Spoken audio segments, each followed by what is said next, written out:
Ini kan tahun baru ya. Aku pengen deh bikin resolusi kesehatan gitu. Tapi resolusi tahun sebelumnya aja gagal mulu. Kenapa ya?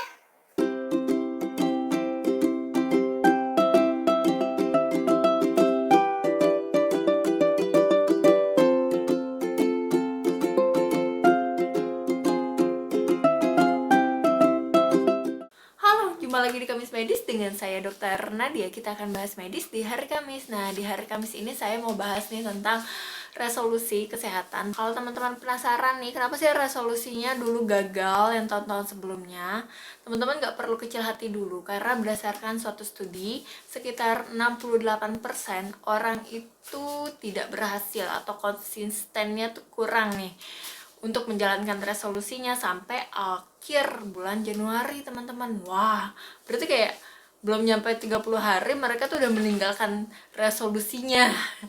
Nah, sekitar 90% itu malah ambiar, hilang konsistensinya itu di pertengahan bulan Februari atau sekitar tanggal 14 Februari, atau mungkin bisa diibaratkan sekitar 6 minggu nih dari awal tahun mereka udah meninggalkan resolusinya. Siapa yang seperti ini boleh acungkan tangan. Kita mengakui dosa-dosa dulu. Tapi teman-teman gak perlu kacau hati. Di video ini saya akan bahas nih kenapa sih itu bisa terjadi, terus gimana cara nyiasatinnya. Simak terus video ini sampai habis.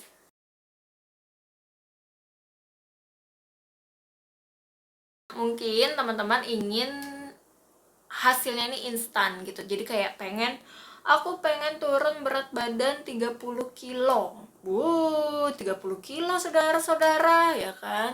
Itu kayaknya berat banget, tapi kenapa nggak dipecah menjadi hal-hal yang lebih kecil dan lebih gampang teman-teman ikutin. Jadi untuk membuat resolusi, teman-teman harus pastikan sendiri bahwa ini resolusinya memang sesuai dengan SMART goal gitu.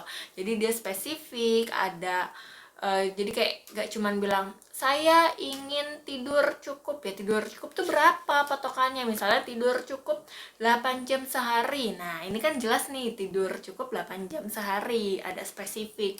Terus harus tadi ya SMART goal. Jadi dia bisa measurable, dia achievable juga, bisa diukur, bisa dijangkau nih targetnya. Terus habis itu juga dia relevan sama apa yang teman-teman butuhin. Terus juga ada jangka waktunya, jadi teman-teman bisa evaluasi nih nanti kalau kenapa gagal. Untuk teman-teman yang ngerasa resolusinya gagal, mungkin teman-teman bisa evaluasi ulang apakah tahun lalu teman-teman bikinnya ini tidak menggunakan rumus SMART goal ini. Nah, atau teman-teman sendiri yang pengen hasilnya lebih instan. Nah, untuk bisa lebih konsisten nih menjalankan resolusi tahunannya, kita punya tips, cara-cara yang bisa teman-teman lakuin. Yang pertama, teman-teman bisa menuliskan SMART goal ini ya. Terus teman-teman bawa nih kayak buku ataupun catatan kemana-mana. Nanti teman-teman setiap bulan atau setiap minggu bisa teman-teman evaluasi. Misalnya kalau tadi untuk tidur, pengen tidurnya lebih cukup, berarti teman-teman bisa evaluasi. Misalnya tadinya aku begadang mulu nih dok, deadline tuh kayak jam 12 baru bisa kelar semua kerjaan, jam 12 malam. Oke, apa sih masalahnya? Oh, mungkin manajemen waktuku nih yang jelek. Berarti selain betulin tidur, teman-teman perlu betulin manajemen waktunya. Jadi akan nanti bisa kelihatan nih sebetulnya masalahnya tuh di mana. Terus yang kedua, jangan minta hasil yang instan, karena tidak seperti jin di dalam botol yang aku akan kabulkan semua permintaanmu, atau Doraemon yang ini adalah benda ajaib dari kantong ajaibku. Kita tuh sebetulnya butuh proses nih teman-teman.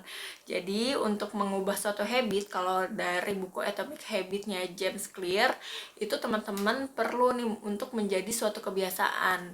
Nah, kadang kan kita ngerasa kayaknya untuk baca satu buku, kita misalnya harus menyediakan waktu duduk lama, padahal sebenarnya buku ini, satu buku bisa kita pecah.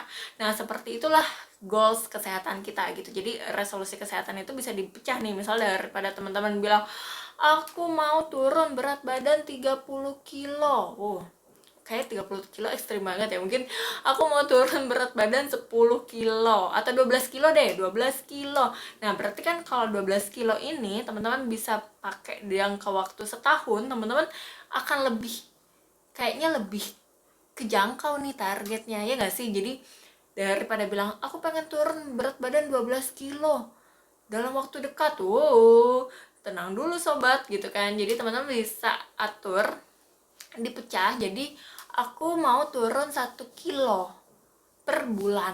Nah, 1 kilo per bulan ini sebetulnya juga masih wajar sekali nih kalau teman-teman belajar tentang gizi ya. Jadi sebetulnya ini adalah yang memang wajar banget kalau turun 1 kilo per bulannya. Jadi biar nanti nggak, istilahnya nggak melambung kayak yoyo nih, habis turun berat badan meningkat lagi karena berat badannya turunnya terlalu ekstrim. Nah, terus teman-teman juga bisa bagi nih untuk menurunkan berat badan 1 kilo ini. Kita tadi kan udah bikin smart goal, terus kita tahu nih evaluasinya kenapa dia salah kan. Misalnya kayak tadi yang waktu tidur karena mungkin aku manajemen waktunya jelek. Nah, terus teman-teman bisa bikin plan atau rencana-rencana, action plan. Apa sih yang mesti dilakuin? Misalnya tadi contoh tidur lagi ya. Bolak-balik kita ngomong tidur sama berat badan. Jadi kalau misalnya tidur, misal tadi kan aku begadang mulu nih dok, jadi tidurku kurang. Nah, karena tidurnya kurang, aku lihat evaluasi, taunya manajemen aku yang jelek, aku kebanyakan browsing di sosial media nih dok, gitu kan. Aku kebanyakan main Instagram. Nah, terus jadinya pas lagi butuh kerja itu tuh udah tinggal ambang-ambang deadline, jadi mesti dihabisin nih waktu tengah malam buat ngerjain karena besok harus dikumpulin misal kerjaannya. Berarti teman-teman bisa action plan-nya apa? Teman-teman bisa bikin manajemen waktu, to-do list, perencanaan, terus habis itu bisa juga detox sosial media misalnya, atau bisa juga untuk mengubah pelan-pelan tidurnya, jadi dari yang jam 12 jadi jam 8 pagi, jam 8 malam, jam 8 malam, jadi teman-teman nanti kebiasaan.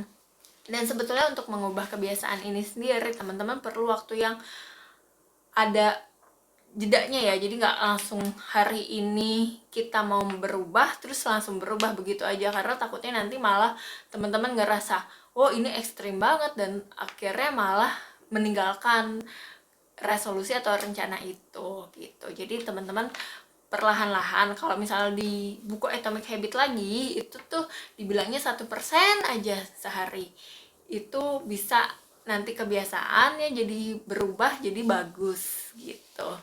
Oke teman-teman, mungkin itu aja tips-tips singkat dulu untuk resolusi kesehatan biar anti gagal. Kalau sudah berhasil mencoba tips dari Kamis Medis kali ini, teman-teman boleh tulis di kolom komentar. Oke, sampai jumpa di Kamis Medis selanjutnya. Bye!